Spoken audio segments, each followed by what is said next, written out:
Okay, I just checked the LP for leaks. We got a connection here for the stove. Bit of a secure there on the bottom of the table. It goes down in between these rails here, in between the drawers.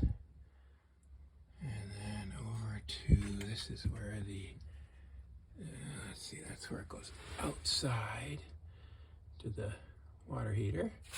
And then we swing around underneath and we gather together with all the water pipes.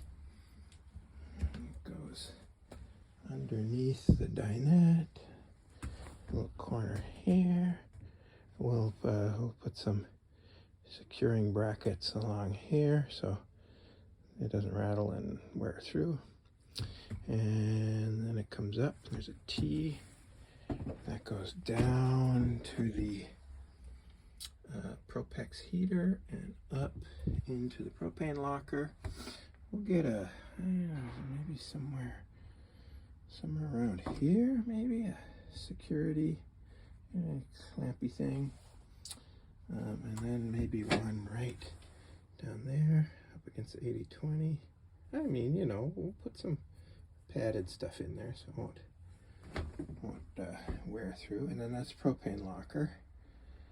And it's got the usual latches on here. Latches on here and seals. And up in there is a regulator. Piece of rubber pipe, strap, dropout vent. This goes down so any propane that drops in there doesn't come out through that seal. What's going on here? I think I need to fix that seal a little bit. Doesn't look quite the way I'd like it to look. So that's it. This is the last video you're going to see of us before we, of course, we're going to explode the second we turn it on. But I used a propane detector, and you know, I pointed it at that thing for a while and at that, and it goes tick tick tick. And then stove's up here. The stove lit and burned nicely, and then I turned it off and aimed the propane detector and just said, let me let out a little bit of gas, and sure enough, the propane detector went brrrr. So I think we're in good shape. That's all I got left.